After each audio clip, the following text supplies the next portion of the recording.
कुछ नहीं सहा होगा तूने इतने सालों से। मैं तुझसे कहती रही कि तू मेरे पास आके रह जा, पर तूने मेरी एक बात नहीं सुनी। मेरा जी घबरा जाता है बेटा जब मैं सोचती हूँ कि तूने आरव को अकेले कैसे बड़ा किया। कैसे आती दादी मैं यहाँ? पापा ने घर से आप सबसे दूर भेज दिया था। निकल जाओ अभी के अभी इस घर से।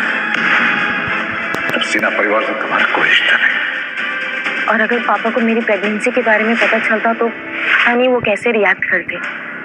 और सच बताऊं तो दादी मैं आपको कोई प्रॉब्लम नहीं देना चाहती थी। तू मेरे लिए कोई प्रॉब्लम कभी भी नहीं खड़ी कर सकती। अरे मेरी तो आंखें तरस जाती है बेटा तुझे देखने के लिए।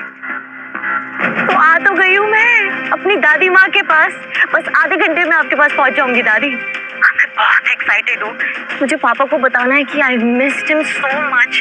Can't wait to meet him. Aarav की चीख सुनते ही नव्या उसकी तरफ भागती है।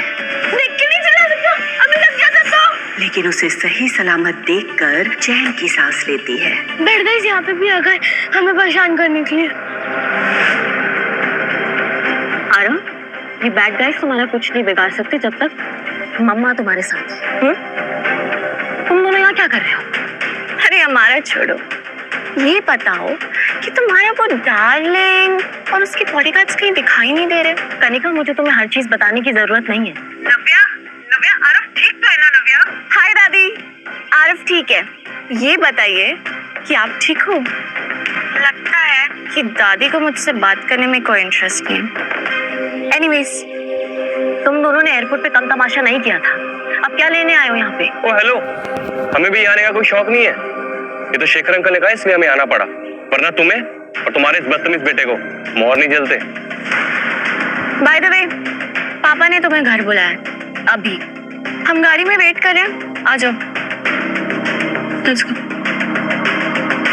आरा, तुम यहाँ साइड में खड़े रहो और हिलना मत, मैं बैग लेके आ रही हूँ। दादी, सुना आपने? पापा ने मुझे घर पे बुलाया। क्या लगता है आपको मुझे माफ कर देंगे ना? आरव को अपनाएंगे ना वो? दादी, क्या मुझे जाना चाहिए ना घर पे?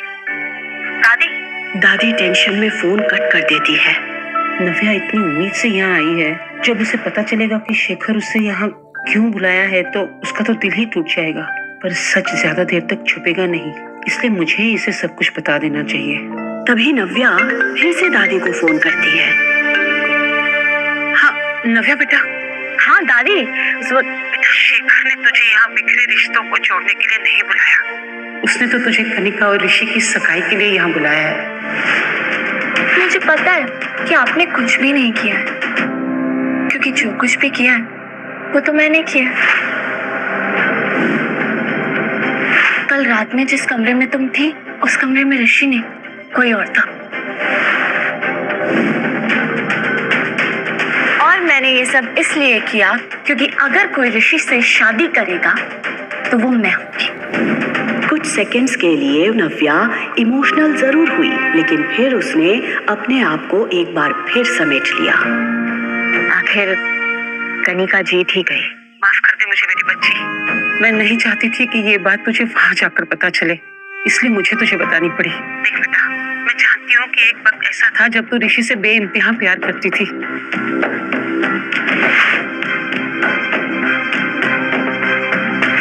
आज जब तू तेरी बहन को ऋषि के साथ देख रही है तो मुझे पता है तुझ पर क्या बीत रही होगी। पर नव्या, मैं फिर भी चाहूंगी कि तू इस एंगेजमेंट को अटेंड करे।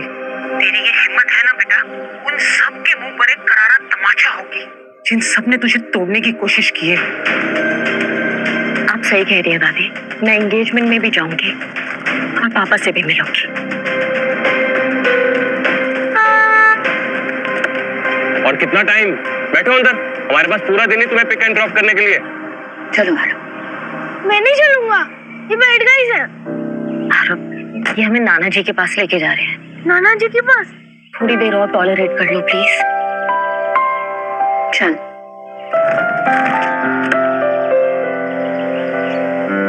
कुछ देर बाद जब गाड़ी सिन्हा पैराडाइज के सामने रुकी तो एक पल के लिए नव्या की सांसें थम गई। ये घर देखते ही उसे वो दिन याद आ गए जब वो यहाँ से आखिरी बार निकाली गई थी। निकल जाओ अभी के अभी इस घर से।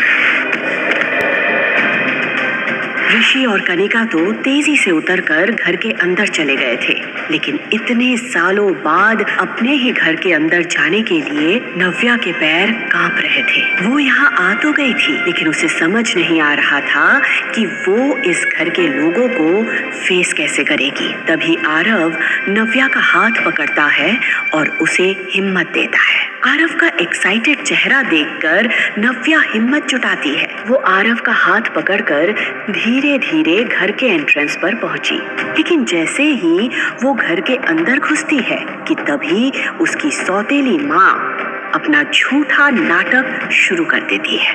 अरे नव्या, सबसे पहले तुम मुंह मीठा करो। अरे आज तुम्हारी घर वापसी है, तुम्हारी बहन की सगाई के लिए। अब दो खुशखबरियां हैं तो फिर मुंह मीठा करना तो बनता है ना। मैं जानती हूँ आप मुझे खास पसंद नहीं करती है, मिठाई खिला के नाटक करने की कोई जरूरत नहीं है। ऐसे बात करोगी अपनी माँ के साथ?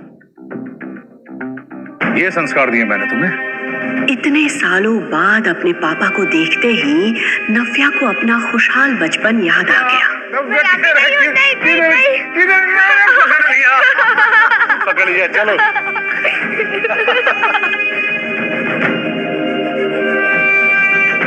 लेकिन इसके बाद शेखर ने जो कहा वो सुनकर उसके होश उड़ गए।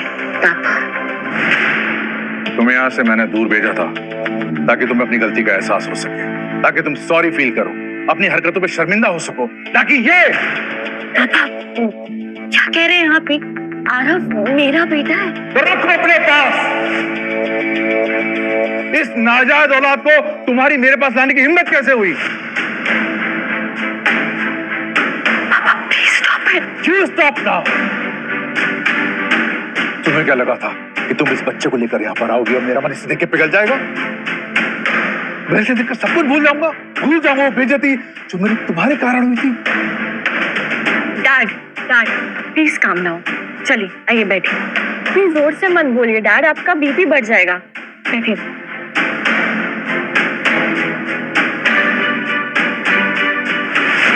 अब आएगा मजा।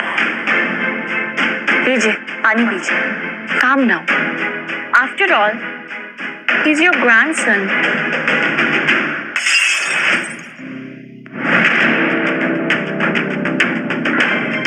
मेरा ग्रैंडसन नहीं है और ना ही कभी हो सकता है। तेरा परिवार इस बच्चों को कभी एक्सेप्ट नहीं करेगा नव्या। ये बात जिंदगी भर मत भूलना। नव्या समझ गई थी कि इतने सालों में शेखर के मन में उसके लिए नफरत का बीज और भी गहरा हो गया था और बची कुची कसर शिखा और कनिका पूरी कर रहे थे। तो मैं भी यहाँ पे अपने बच्चे को एक्सेप्ट करने की गुहार लेकर नहीं आई हूँ। मैं यहाँ एंगेजमेंट अटेंड करने आई हूँ। वो अटेंड करूंगी और यहाँ से चली जाऊंगी। करो, बिल्कुल करो।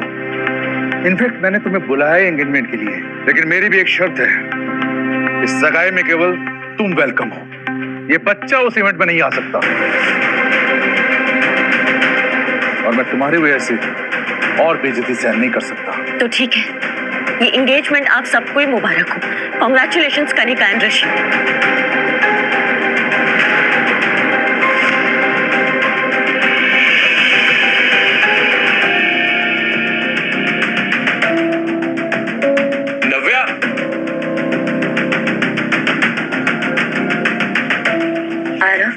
कैब आ गई है वहां पे, वहां जाके बैठो, मम्मा आ रही है। अब क्या है, कुछ बच गया है क्या? अंदर जो हुआ, एयरपोर्ट पे जो हुआ, क्या वो कम था क्या, जो अभी भी कुछ कहने आ गए हो मेरे पीछे? तुम्हें जरा भी नजर नहीं आ रहा कि अगर तुम्हें फिर से अपनाना चाहता है, बस तुम्हें अपनी जिद छोड़नी है। जिद नहीं, वो मेरा बेटा मुझसे छोड़ने के लिए कह रहे हैं। डू यू इवन रियलाइज उसका मतलब क्या होता है? मेरा बेटा। मैं भी किससे बात कर रही हूँ, फॉरगेट इट। तुम इतना लगाव क्यों इस बच्चे से? ये उसी का बच्चा है ना जो एयरपोर्ट पर आया था, या किसी और का? तुम ये सवाल क्यों कर रहे हो? तुम्हें क्या फर्क पड़ता है अब इस बात से? तुम तो करने जा रहे हो ना अपनी नई जिंदगी की शुरुआत। सो बी हैप्पी।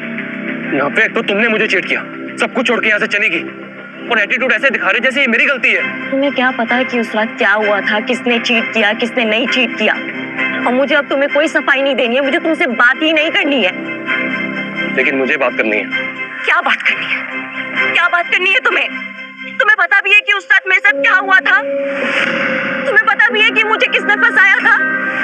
क्यों हुआ था मेरे साथ वो सब? कुछ भी नहीं पता है, कुछ भी नहीं पता तुम्हें। लेकिन अब भूल जाओ, अभी सब भूल जाओ। अभी तुम अपने फियांसे कनिका के साथ एकदम खुश रहो। To be honest, you both deserve each other.